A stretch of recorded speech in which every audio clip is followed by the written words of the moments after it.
बच्चा लोग, welcome to my channel again. इसके पहले मैंने आप लोगों को टाइम टेबल अपलोड किया था, जो उम्मीद करा कि आप लोगों के लिए बहुत हेल्पफुल होगा अगर जो भी फॉलो कर रहा होगा। तो मैं ये चाहता हूँ, अभी मैंने आपको बोला था कि मैं आपको छोटे छोटे वीडियो बना के दूंगा, ट्रिक्स बना के दूंगा, जिससे आप लोगों को मार्क्स गेन करने में अच्छा फायदा होगा। तो ऐसे ही रिक्वायरमेंट के हिसाब से बच्चों लोग का रिक्वायरमेंट था कि उनको आईयूपीएससी नेम करने में मुश्किल हो रही है, तो इसीलिए मैंने वापस चैप्टर सिलेक्ट किया है कार्बन कंपाउंड। और मैं आपको यहाँ पे बताऊंगा कि कार्बन कंपाउंड में जो कंपाउंड्स है, ऑर्गेनिक कंपाउंड, उसका नेमिंग कैसे करेंगे। बच्चों लोग बहुत डर है, सर कार्बन कंपाउंड बहुत बड़ा चैप्टर है, उसका आईयूपीएससी नेम कैसे, नेमिंग कैसे करते, नहीं पता चल रहा है। तो मैं आपको छोटे सी ट्रिक्स बताऊंगा। पहले पार्ट में देखेंगे कि आईयूपीएससी के रूल्स। इस बार हम क्या सीखने वाले हैं कि आईयूपीएससी के हम रूल सीखेंगे आज सिर्फ, जिसमें बहुत सारे फंक्शनल ग्रुप है, बॉन्ड के हिसाब से नेमिंग किया जाता है, फंक्शनल ग्रुप के हिसाब से नेमिंग किया जाता है, कार्बन के हिसाब से नेमिंग किया जाता है। तो वो मैं आपको आज पूरा क्लियर आउट कर दूंगा कि आपको कोई भी कार्बन कंपाउंड का नेमिंग कैसे करना है। तो सिर्फ थोड़ा सा इंट्रोडक्शन देखेंगे हम लोग कि कार्बन में है क्या, एक्चुअली कार्बन का सिंबल क्या है, उसके अंदर कुछ प्रॉपर्टी अनोखी क्या है, वो आप अपने माइंड में माइंडसेट कर लीजिए। देखते हैं टाइम ना वेस्ट करके कि कार्बन का सिंबल है C, एटॉमिक नंबर है 6, एटॉमिक मास नंबर है 12, वैलेंसी है 4। वैलेंसी 4 है, इसीलिए उसको हम बोलते हैं टेट्रावैलेंट। कार्बन को हम लोग क्या बोलते हैं, टेट्रावैलेंट, क्योंकि उसकी वैलेंसी है 4। और आपको एक रीजन पूछा जाएगा कि carbon is known as versatile element. तो उसका रीजन है कि कार्बन, आप ये सारा चीज लिखने के बाद आप लिख सकते हैं कि कार्बन इज अ टेट्रावैलेंट, ठीक है, and it has a special property. उसके पास एक अनोखा प्रॉपर्टी है जिसको हम बोलते हैं कैटिनेशन। तो कार्बन के पास एक अलग सा प्रॉपर्टी है, अदर एलिमेंट के पास भी, नाइट्रोजन के पास भी है, फास्फोरस के पास भी है, लेकिन कार्बन के पास ये प्रॉपर्टी होने से वो क्या करता है, n नंबर ऑफ चेन बना देता है कंपाउंड्स का, और वो अपनी चारों वैलेंसी को क्या कर सकता है, सब्स्टिट्यूट कर सकता है किसी दूसरे फंक्शनल ग्रुप के साथ। तो ये सिर्फ आपको याद रखना है। मेन जो है कि नोमेनक्लेचर आईयूपीएससी में आपको कैसे कंपाउंड के नाम देने हैं वो मैं आपको सिखाऊंगा। तो सबसे पहले आपको रूल नंबर 1 क्या करना है कि आपको कार्बन का लॉन्गेस्ट चेन पता करना है। आपको कार्बन का सबसे लॉन्गेस्ट चेन जो है ना वो पता करना है। उसके बाद जो भी फंक्शनल ग्रुप उस पर अटैच रहेगा, जो भी उस पर फंक्शनल ग्रुप अटैच रहेगा, उसको लीस्ट नंबर मिलना चाहिए। उसका नंबरिंग जब हम करेंगे तो उसको नंबरिंग में क्या आना चाहिए, सबसे कम नंबर आना चाहिए। अगर मान लीजिए फंक्शनल ग्रुप नहीं है, कोई उसके पास सब्स्टिट्यूट भी है, कोई उसके पास अगर सब्स्टिट्यूट भी है, तो वो सब्स्टिट्यूट का भी नंबरिंग क्या होना चाहिए, लिस्ट नंबरिंग होना चाहिए। और नंबरिंग हम कहां से स्टार्ट करेंगे, अगर मान लीजिए बॉन्ड है उसके अंदर, सिंगल बॉन्ड में तो कोई इशू नहीं होता, डबल बॉन्ड या ट्रिपल बॉन्ड है, तो आप नंबरिंग कहां से स्टार्ट करेंगे, जहां से बॉन्डिंग दिया जाएगा उसके हिसाब से सब्स्टिट्यूट आपको आ सकता है अटैचमेंट में, आपको फंक्शनल ग्रुप आ सकता है अटैचमेंट में, और सबसे बेसिक रूल है कि आपको कार्बन का सबसे लॉन्गेस्ट चेन ढूंढना होता है। मान के चलिए एग्जांपल, मैं आपको एक चेन देता हूं, इतना बड़ा मैंने आपको कार्बन का चेन दे दिया, और यहां पे मैंने एक CH3 अटैच कर दिया, यहां पे मैंने OH अटैच कर दिया, और ये दो चीज मैंने यहां पे अटैच कर दिया। अब क्या है कि कार्बन की वैलेंसी है 4, तो हम क्या करेंगे कि कार्बन की 4 वैलेंसी सेटिस्फाई करेंगे उसके हाइड्रोजन के साथ। यहां पे ये शेयर हो गया 2 3 4, यहां पे 2 है तो 3 4, यहां पे 2 है 3 4, यहां पे 1 2 3 4, यहां पे 2 3 4, यहां पे 1 2 3 4, और जितने भी है वहां पे आप सब क्या लिख दीजिए, हाइड्रोजन।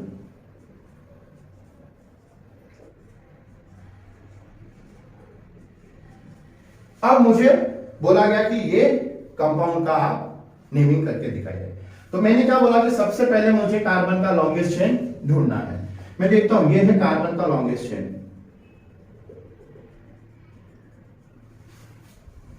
तो चलो कार्बन का मुझे लॉन्गेस्ट चेन पता चल गया।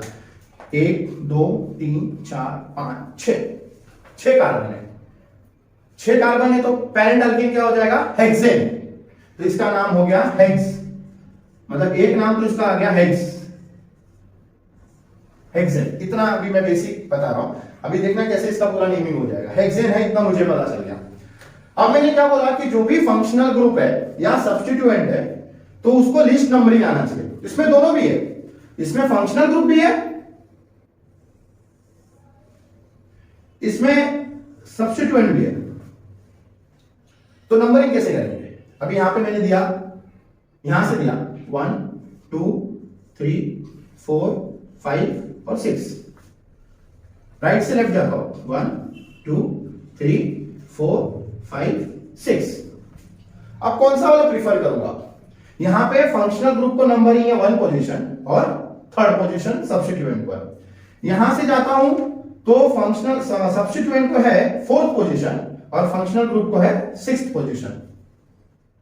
अब यहां पे कंफ्यूजिंग है, सर आपने तो बोला है कि दोनों भी लिस्ट नंबरिंग होना चाहिए, तो किस तरीके से जाएंगे? एक्चुअली इसके लिए होता है प्रायोरिटी, कि आपको सबसे प्रायोरिटी किसको देना है। आपको फंक्शनल ग्रुप को प्रायोरिटी देना है कि आपको सब्स्टिट्यूएंट को प्रायोरिटी देना है, सॉरी। तो सबसे पहला प्रायोरिटी आपको देना पड़ता है फंक्शनल ग्रुप को। तो हम जब भी नंबरिंग करेंगे हम फंक्शनल ग्रुप को सबसे लिस्ट नंबर पे रखेंगे। तो मैंने यहां से नंबरिंग किया तो फंक्शनल ग्रुप का पोजीशन आया 1st और सब्स्टिट्यूएंट का पोजीशन आया 3rd। तो ये नंबरिंग को हम फॉलो करेंगे। तो मैंने क्या बोला, ये हेक्सेन हो गया, ठीक है, ये हेक्सेन हो गया। अब हेक्सेन में क्या है कि 1st पोजीशन पे इसके पास क्या है? अल्कोहल ग्रुप है। 1st पोजीशन पे क्या है? इसके पास अल्कोहल ग्रुप है। तो अल्कोहल का आईयूपीएसी नेम क्या होता है कि जो नॉर्मल अल्केन होता है, जो नॉर्मल अल्केन होता है उसका ये ई रिप्लेस हो जाता है और यहां पे ओएल अटैच हो जाता है। नॉर्मल जो अल्केन होता है उसका ई रिप्लेस हो जाता है, वहां पे ओएल हो जाता है। तो इसका आईयूपीएसी नाम क्या हो जाएगा? अल्केनॉल। अल्कोहल का आईयूपीएसी नेम क्या हो जाएगा? अल्केनॉल। तो यहां पे अल्केन की पोजीशन में मेरे पास क्या है? हेक्सेन। तो ये क्या हो जाएगा? हेक्सेनॉल। ये इसका ई रिप्लेस हो जाएगा और ये बन जाएगा हेक्सेनॉल। फंक्शनल ग्रुप का पोजीशन क्या है? 1। फंक्शनल ग्रुप का पोजीशन क्या है?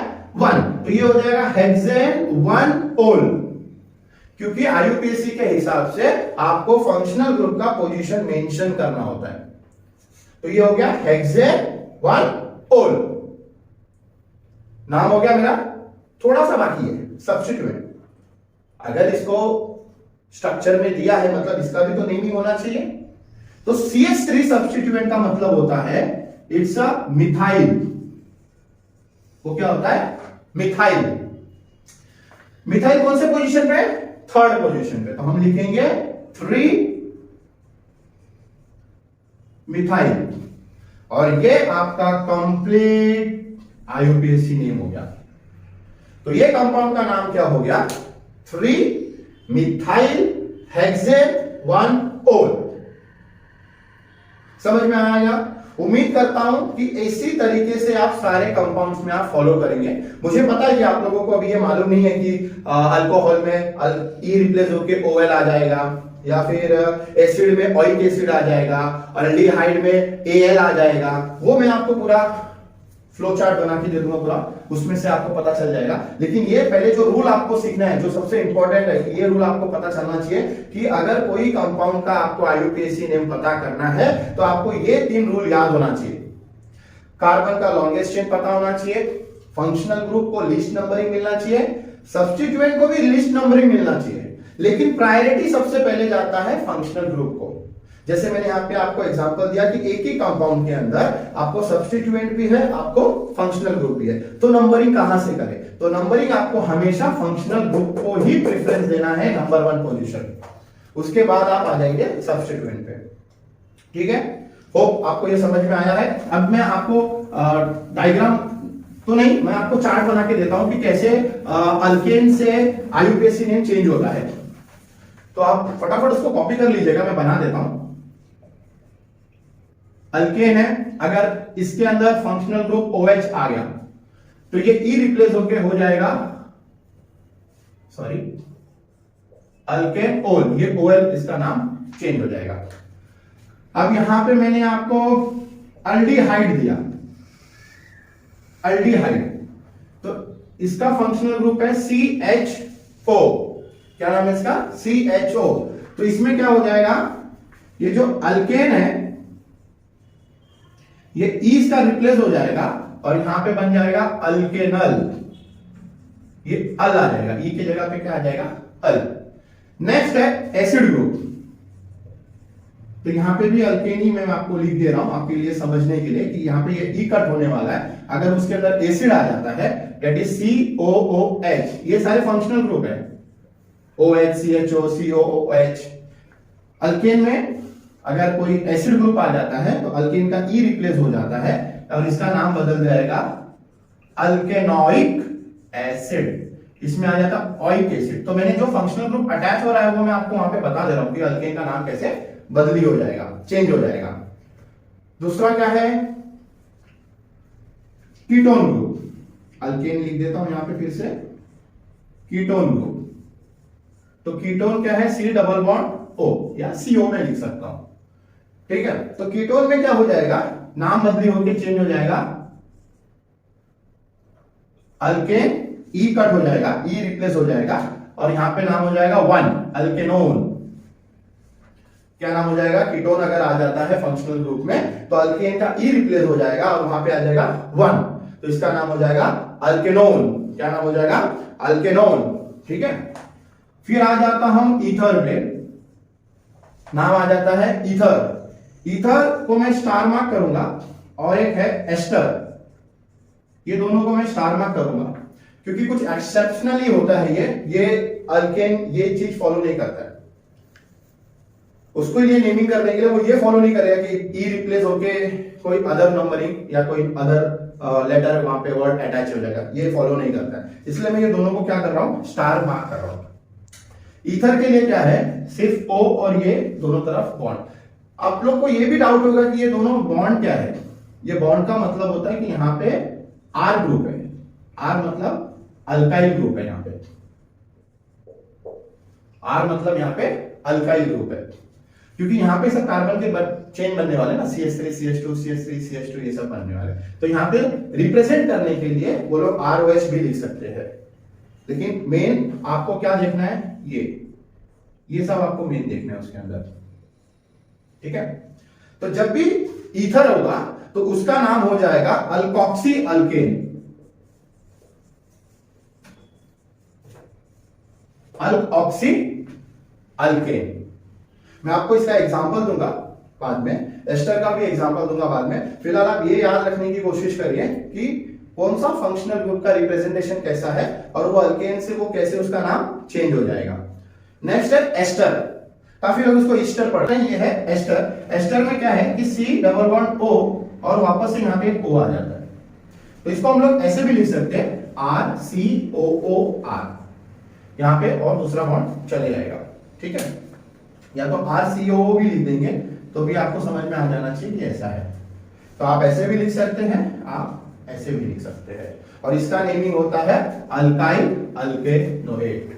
ये दोनों भी अलग से आएगा, इन दोनों को मैंने स्टार मार्क किया है क्योंकि ये नॉर्मल इस तरीके से फॉर्मेट में नहीं जाता है, इनका नेमिंग का अलग से है, इसलिए मैंने दोनों को स्टार मार्क किया हुआ है। आपको बेसिक ये चार को आपको ज्यादा करके पढ़ना है, ज्यादा करके लर्न करना है, क्योंकि एक ही फॉर्मेट में है। E रिप्लेस होगा, ये नाम आ जाएगा।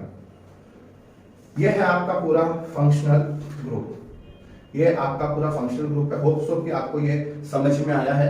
और आपको इसके बाद मैं दूसरा देने वाला हूं, वो है आपका सब्स्टिट्यूएंट, कि आप उसमें कौन सा सब्स्टिट्यूएंट आपके केमिकल रिएक्शन में आ सकता है, ठीक है।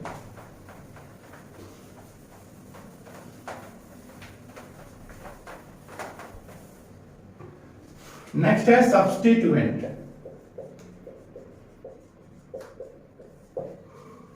मैंने आपको एग्जांपल दे दिया था एक CH3 का, तो CH3 को हम बोलते हैं मिथाइल। दूसरा है C2H5 जिसका नाम है इथाइल। ठीक है। अगर ब्रोमीन आ जाता है तो उसके आगे हम नाम लिख देते हैं ब्रोमो। क्लोरीन आ जाता है Cl तो उसका नाम हो जाता है क्लोरो। अगर फ्लोरीन आ जाता है तो उसका नाम हो जाता है फ्लोरो। अगर आयोडीन का आई आ जाएगा तो उसका नाम हो जाता है आयोडो। ठीक है, तो ये सारे सब्स्टिट्यूएंट्स हैं जो आपको लर्न करना है। अगर आपके यहाँ पे NO2 आ जाता है तो डेट इज नाइट्रेट। अगर NH2 आ जाता है तो अमाइंस। ठीक है, तो ये सारे सब्स्टिट्यूएंट है जो आपको लर्न करना है। अगर किसी भी IUPAC में CH3 साइड चेन में दिखाई दे रहा है, सब्स्टिट्यूएंट में दिखाई दे रहा है तो नाम हो जाएगा मिथाइल। C2H5 आपको सब्स्टिट्यूएंट में आया तो IUPAC में नाम आएगा इथाइल। Br होगा तो ब्रोमो, Cl क्लोरीन होगा तो क्लोरो, F होगा तो फ्लोरो, I होगा तो आयोडो, NO2 नाइट्रेट ग्रुप होगा, NH2 होगा तो अमाइन ग्रुप। ठीक है, तो ये आपका सब्स्टिट्यूएंट है। नेक्स्ट पार्ट में मैं आपको एग्जांपल्स दूंगा कि कैसे IUPAC में और भी वेरिएंट है।